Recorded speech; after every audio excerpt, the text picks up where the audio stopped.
வணக்கம். இலங்கை செய்திகளுடன் நான் ரோஷன். விரிவான செய்திகளுக்கு முன் தலைப்புச் செய்திகள். உள்ளூராட்சி மன்ற தேர்தலில் வேட்புமனு தாக்கல் செய்யும் வேட்பாளர்களுக்கு தேர்தல்கள் ஆணையாளர் நாயகம் விடுத்துள்ள அறிவிப்பு. 10வது நிறைவேற்றதிகார ஜனாதிபதி ஐக்கிய தேசிய கட்சியிலிருந்தே தெரிவு செய்யப்படுவார் என்று வஜ்ர அபிவர்த்தன கருத்து. ரணில் விக்ரமசிங்க மீதான குற்றச்சாட்டுகள் குறித்து அரசாங்கம் புதிய விசாரணையை தொடங்கும் என்று பொது பாதுகாப்பு பிரதியமைச்சர் சுனில் வட்டகல தெரிவிப்பு. தேசிய மக்கள் சக்தி அரசாங்கம் பொய்யான பெயர் பட்டியலை வெளியிடுவதில் சாதனை படைத்துள்ளது என்று பிரேம்நாத் சி தொலவத் விமர்சனம். மின்கட்டணத்தை உயர்த்தி மக்களிடமிருந்து மறைமுக வரி அறவிட திட்டமிடப்பட்டுள்ளதை ஒருபோதும் அனுமதிக்க முடியாது என்று பாராளுமன்ற உறுப்பினர் அஜித் பி பெரேரா குற்றச்சாட்டு. தொடர்வது விரிவான செய்திகள். உள்ளூராட்சி மன்ற தேர்தலுக்காக வேட்புமனு தாக்கல் செய்யும் அனைத்து வேட்பாளர்களும் தமது சொத்துக்கள் மற்றும் பொறுப்புகள் தொடர்பான அறிக்கையினையும் கட்டாயமாக சமர்ப்பிக்க வேண்டும் என தேர்தல்கள் ஆணையாளர் நாயகம் சமன் ஸ்ரீ ரத்நாயக்க தெரிவித்துள்ளார். தேர்தல் செயலகத்தில் நேற்று இடம்பெற்ற விசேட கலந்துரையாடலின் பின்னர் ஊடகங்களுக்கு கருத்து தெரிவித்த அவர், வேட்புமனு தாக்கல் செய்யும் போது 25% பெண்கள் வேட்பாளராக இருக்க வேண்டும் என்ற சட்டம் அமல்படுத்தப்படும். அதன்படி ஒவ்வொரு அரசியல் கட்சிகளும் சுயேட்சை குழுக்களும் பொது வேட்பாளர் பட்டியலில் 10%, மேலதிக பட்டியலில் 50% பெண்களை உள்ளடக்க வேண்டும்.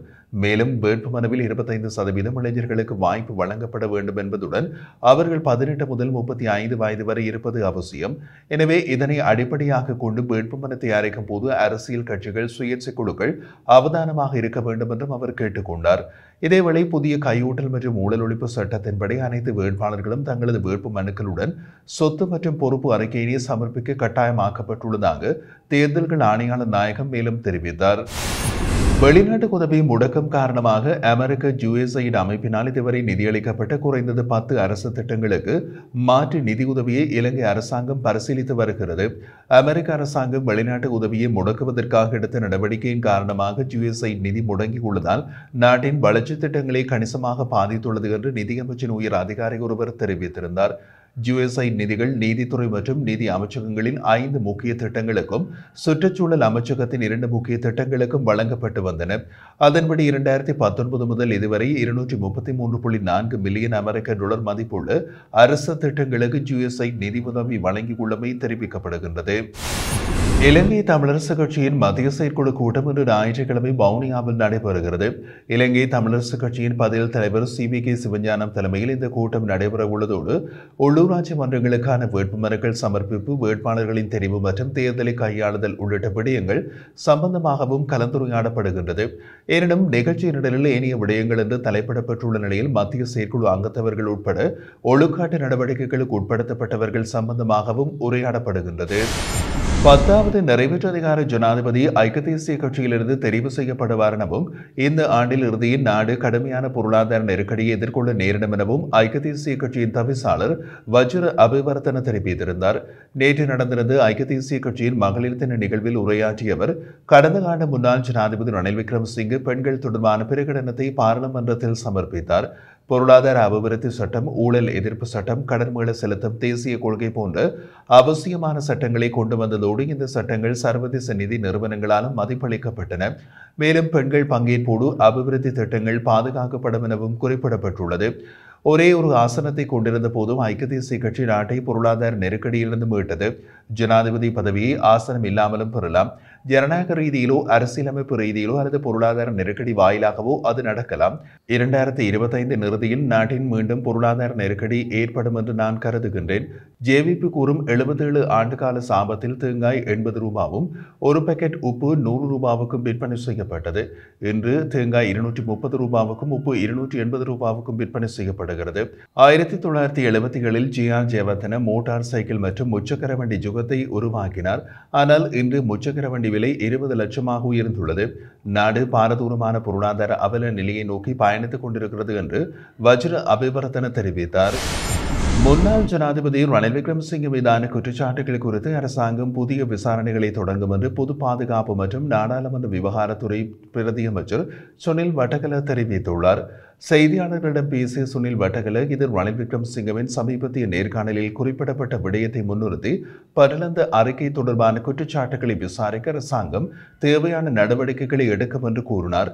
அத்துடன் ரணில் விக்ரமசிங்கே பிரதமராக இருந்த காலத்தில் நடந்த மத்திய வங்கி பத்திர மோசடி மற்றும் ஈஸ்டர் ஞாயிறு சம்பவம் குறித்து விசாரணைகள் நடத்தப்படும் என்றும் அவர் கூறியுள்ளார்.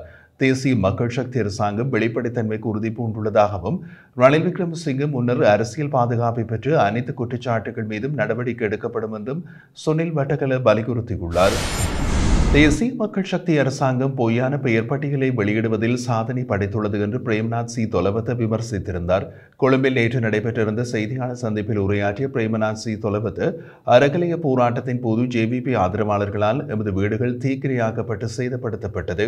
எங்களுக்கு வசிப்பிடங்கள் இல்லாமல் போனது. இதனால் நகர அபிவிருத்தி அதிகார சபையிடமிருந்து 25% தொடக்கம் 50% முற்பணத்தை செலுத்தி வீடுகளை வாங்க வேண்டிய நிலைமை ஏற்பட்டது என்றார். தேசிய மக்கள் சக்தி அரசாங்கம் தமது இயலாமையை மறைக்க பொய்யான பெயர் பட்டியல்களை வெளியிட்டு எதிரணிக்கு சேறுபூசும் அரசியல் கலாச்சாரத்தை கைவிட வேண்டும் என்றும் அவர் கேட்டுக்கொண்டார். அன்றைய சந்தை பெறுமதிக்கு ஏற்பவே அந்த வீடுகளை பெற்றுக் கொண்டோம். முற்பணம் செலுத்தியதோடு மீதமுள்ள தொகையும் 2 தவணைகளையும் முழுமையாக செலுத்தியுள்ளேன். இதில் என்ன தவறு என்று அவர் கேள்வி எழுப்பினார். இதேபோன்ற பொய்யான பட்டியல்களை வெளியிடுவதில் மட்டுமே இந்த அரசாங்கம் வெற்றி பெற்றுள்ளது என்பதை மக்கள் புரிந்து கொள்ள வேண்டும். எமது வீடுகளை தீக்கிரையாக்கியதும் சொத்துக்களை அளித்ததும் ஜேவிபி தான். எனவே நாங்கள் பெற்ற இழப்பீடுகளை விமர்சிப்பதற்கு அவர்களுக்கு எந்த உரிமையும் இல்லை என்று பிரேமநாத் சி தொலவத்த விமர்சித்தார். ஐக்கிய தேசிய கட்சி சில பூதங்களால் வழிநடத்தப்படுவதாகவும் இதன் காரணமாக எங்களுக்கு அருகில் செல்ல முடியவில்லை. இருப்பினும் அனைவரும் ஒன்றாக இணைந்து ஒரே பாதையில் செல்ல வேண்டும் என்றும் பாராளுமன்ற உறுப்பினர் ரவி கருணாநாயக்க தெரிவித்தார். மேலும் எதிர்வரும் மாகாண சபை தேர்தலில் ஐக்கிய தேசிய கட்சி கண்டிப்பாக போட்டியிடும் என்று உறுதி செய்துள்ள அவர் மின்சார கட்டண உயர்வுக்கு சர்வதேச நாணய நிதியத்திற்கு எந்த அதிகாரமும் இல்லை என்றும் குறிப்பிட்டிருந்தார். நான் இதை முன்பே பாராளுமன்றத்தில் கேள்வி எழுப்பிய போதும் சரியான பதில் கிடைக்கவில்லை. சர்வதேச நாணய நிதியம் பரிந்துரை செய்தாலும் அதை செயல்படுத்துவது அரசாங்கத்தின் பொறுப்பு என்று தெரிவித்தார். வாகன இறக்குமதி மீண்டும் தொடங்கினால் அந்நிய செலாவணி கையிருப்பில் பெரும் பாதிப்பை ஏற்படுத்தக்கூடும் என்று சுட்டிக்காட்டிய ரவி கருணாநாயக்கு, ரணில் விக்ரமசிங்கே பொருளாதாரத்தை மீட்டெடுத்தார். எனவே அதற்கான முழு பெருமை அவருக்கே செல்ல வேண்டும் என்று தெரிவித்தார்.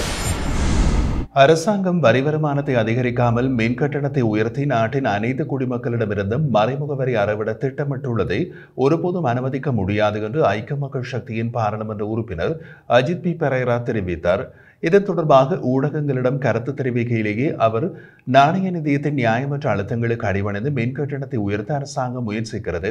இதற்கு முன்னர் பொதுமக்கள் பொது பயன்பாட்டு ஆணைக்குழுவிடம் கோரிக்கை விடுத்து மின் கட்டணத்தை குறைக்க முடிந்தது. மீண்டும் நியாயமற்ற முறையில் கட்டணத்தை உயர்த்த முயற்சி செய்தால் சட்ட ரீதியாக இதனை எதிர்த்து பொது பயன்பாடு ஆணைக்குழுவின் மூலம் அதை தோற்கடிப்போம் என்று கூறியுள்ளார்.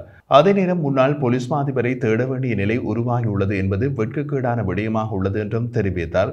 பிரதியமைச்சர் சுனில் வட்டகல முன்னாள் போலீஸ் மாதிபர் இருப்பிடத்தையும் கனேமுல்ல சஞ்சீவ கொலையில் தொடர்புடைய பிரதான சந்தேக நபரான சிவந்தி என்பவரும் எங்கு இருக்கிறார் என்பதையும் நாங்கள் அறிவோம். அவர்களை நாம் கைது செய்வோம் என்றார். அவர்கள் தலைமறைவாக உள்ள இடம் தெரிந்திருந்து உடனடியாக கைது செய்யப்படவில்லை என்றால் அவர்களுக்கும் அரசாங்கத்திற்கும் நேரடி அல்லது மறைமுக தொடர்பு உள்ளது என்பதற்கான சான்றாகும் என்றும் அவர் சாடினார்.